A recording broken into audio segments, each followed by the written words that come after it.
Hey, what's up guys? Welcome to the Chow House. Today we'll be using the other portion of our milk bread from the honey brick toast video we posted recently to make some Taiwanese coffin bread.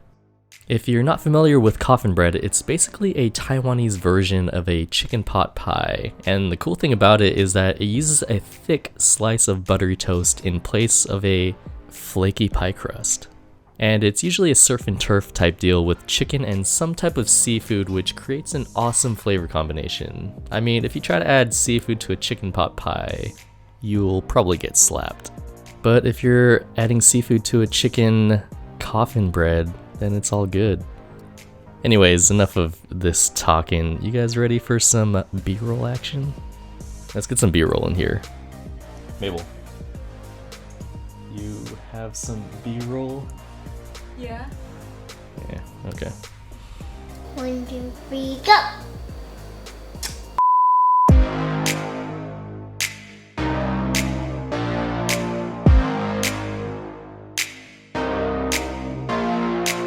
Alright, so if you've made it this far, thank you. Please subscribe to make me feel better about myself. And these are the main ingredients we'll be using today. Got some unsliced milk bread, mixed frozen vegetables, most commonly used are peas, carrots, and corn.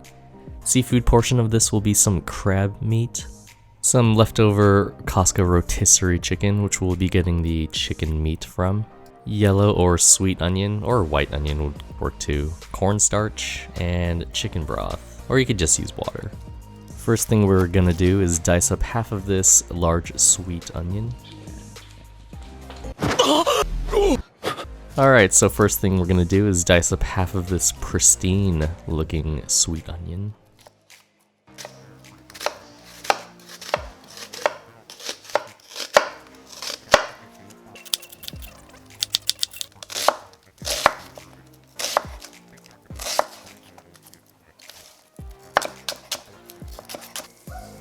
Next thing we're gonna do is get a large pan over medium-low heat, add a pat of butter, unsalted, let the butter melt a bit, and then we're gonna sweat the onions.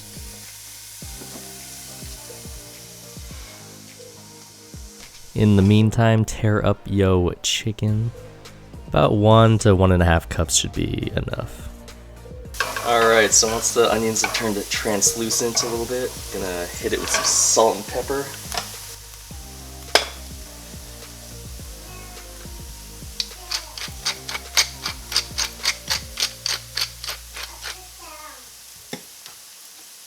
Gonna go in with that chicken.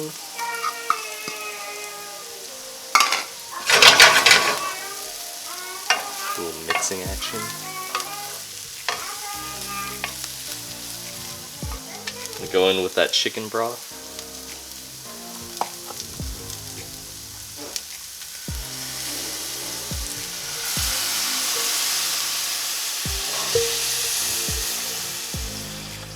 So I'm adding the chicken broth here, or you could just use water, and just gonna put enough to barely cover the chicken and onions at this point.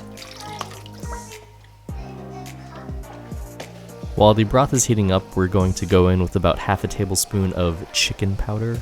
This is sort of optional, but you can use salt. But this chicken powder has MSG in it, and it tastes good. Coming up is a cornstarch slurry of about 1 part cornstarch to 2 parts water. Don't forget to mix it well before adding. This was a total of about 2/3 of a cup.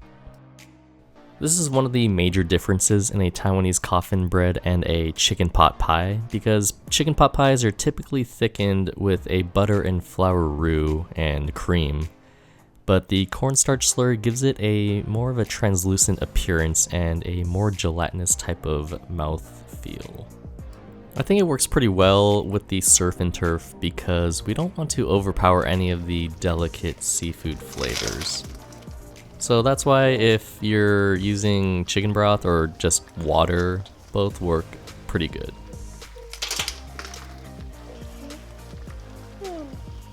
It's okay, I can clean it up later. It's hot, Baba. Hold it like this. Now we're gonna add the frozen vegetables, the crab meat, give it a little stir, turn off the heat and let the residual heat warm up the vegetables and crab meat. Then we're gonna put on a lid while we get the toast ready. And by the way, other seafood like shrimp, squid, or clams work pretty well in place of this crab. I've got an unsliced loaf of milk bread here. You can also use Texas toast because they're thicker than regular toast, but Texas toast is just barely thick enough to work. The ideal size would be around 1 to 1.5 inches or 2 to 4 centimeters thick slices. And while we're on this topic, you might be thinking if toast is even a good substitute for a buttery, flaky pie crust in the more popular pot pie. I'm here to tell you that when I first tried it in Taiwan, I was like, whoa. Especially with the fortified richness of a milk bread, or say something like a brioche loaf, or maybe even like a sourdough bread, the crispy, buttery, toasted outside combined with the fluffy interior, definitely a satisfying substitute. I'd definitely give it a try. You might be like, whoa, this is pretty good. If all else fails, just use 2 slices of regular toast and make it like an open-faced sandwich. I don't know, bake your own bread even. So here I just buttered the top and bottoms of my toast pieces and even a little bit on the sides. And just to compare, going to put one in the air fryer at 350 degrees Fahrenheit or 175 degrees Celsius, and one in the toaster oven on the toast setting.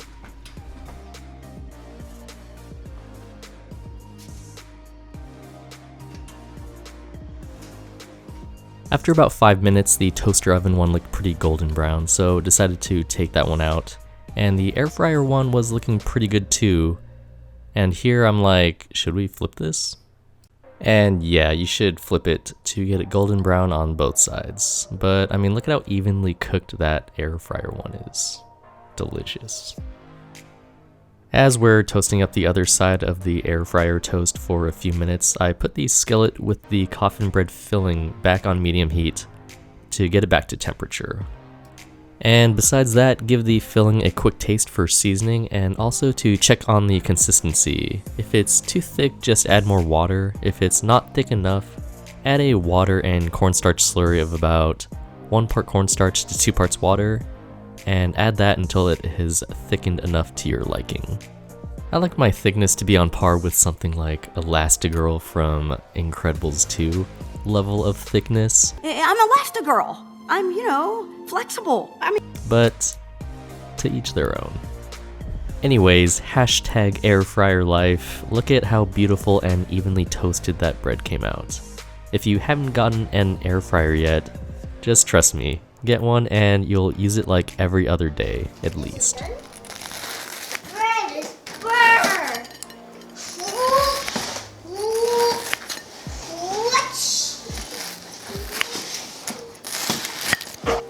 This is smart. Smarting face. I like a Use some scissors to cut a square out of the toast to get that tasty, tasty filling inside, and it's ready to serve.